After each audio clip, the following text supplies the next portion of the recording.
We are at the Congress of the German Neurological Society here in Berlin. I'm talking to Professor Dr. Dagny Holly-Lee from the West German Headache Center at a university hospital in Essen. And we're talking about apps in headache care. What is your experience? How many patients with headaches already use such apps, of which there are quite a few?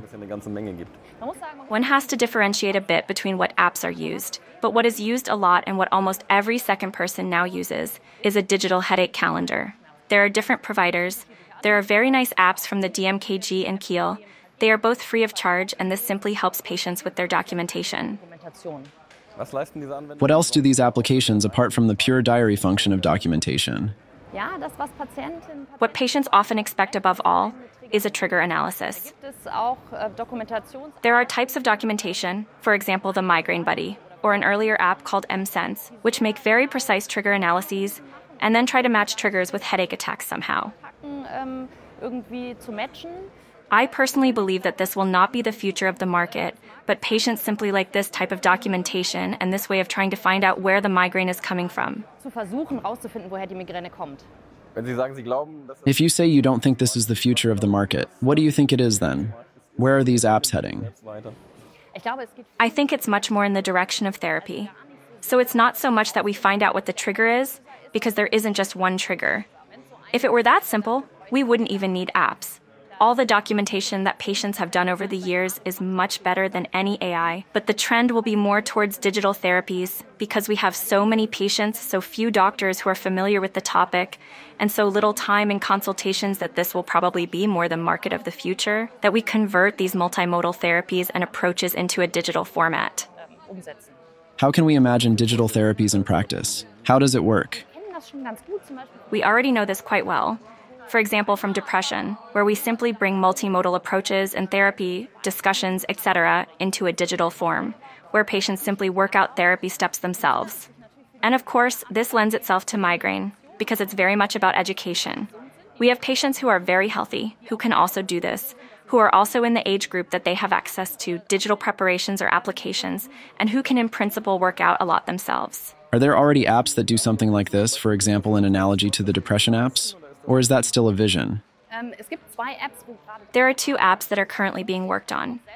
I'm also involved in one myself because I really think it's an important concept, but there isn't one on the market yet. But we know that studies are already underway.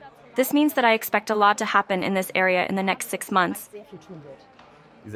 These apps aren't automatically covered by health insurance companies. There are different models. One is this model of digital health applications. Are you thinking along these lines with your app, or is this a different billing model that is coming up? So I believe that this concept, which we have in Germany, is a major step forward and offers a great opportunity to provide broad-based care. In other words, the goal for both of these applications is to become DIGA, which is a very formalized process, meaning that these apps are approved like drugs, also via the B-Farm. Controlled studies have to be carried out. I believe that this is the right way forward. The self-payer option is also always an option that can be considered. But I think German patients are used to the statutory health insurance scheme, paying for things that really work. And I think that's right. In other words, if these things show in clinical studies that they work, then they should also be included in standard care. If you say you're doing these studies, what do the studies need to show for it to work? What kind of evidence do you need in the end? We have to show a positive supply effect. Just as every drug that you want to bring onto the market has to show a positive effect, the same has to happen for apps. Of course, it's a bit more difficult because there also has to be a placebo group. This is, of course, more difficult than we know it to be with pharmaceuticals. But these are proper controlled studies with a placebo group with a predefined endpoint. In other words, good clinical trials. In analogy to other studies, would that be something like the monthly migraine days as an endpoint, or are these other endpoints? That depends on the direction in which we continue to work. For example, the study for the mSense app, which already existed, but is no longer available because the large study was unable to show that it was positive. Migraine days, for example, was an endpoint.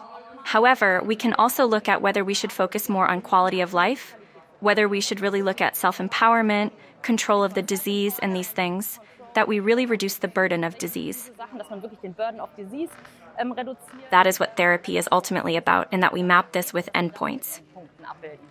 Headache apps are typically discussed in the migraine context. What about other headache patients? If I have regular tension headaches or similar, will such apps help me, or should I not use them?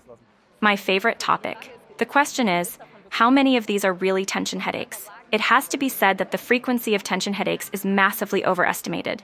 If you look in the literature, it seems like almost everyone has a tension headache. And then there is also migraine. In reality, the impairment of headaches that prevents you from going to the office, or somehow not working properly or canceling an appointment, is not a tension headache. So we don't have any apps for tension headaches yet. Maybe there will be in the future, but most of the tension headaches are actually migraines, and they're well managed with the apps we have. How do you do this in your patient counseling? Do you actively approach patients and say, don't you want to use the app? Or does this come more from the patients themselves? There's both. At the moment, we only have one approved app for migraines, an app called Syncephalia, which measures sugar levels. There are often patients who say, I've heard about it, I'd like to try it out. Or if patients are very interested in nutrition and things like that, and I think they would be well suited to the app, I also suggest it myself. But where we are prescribing it at the moment is for comorbidities. So there are good apps for sleep disorders, or as I said, for depression anxiety disorders, or tinnitus, for example. Very good apps where we know that patients are underserved, and it's no use sending them to a psychiatrist, which we do, of course.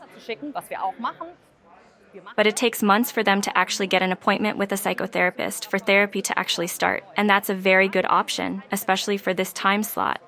What would you recommend to colleagues who haven't had any contact with all these digas yet, but would like to try them out, for example, in a situation like the one you have just described? Just give it a try.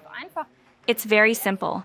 These apps all have pages on the internet where it's written down exactly what you have to write on the prescription. You can't do anything wrong, you have to check the indication, and then you write it on the prescription, and the patients then get this code from the responsible health insurance company.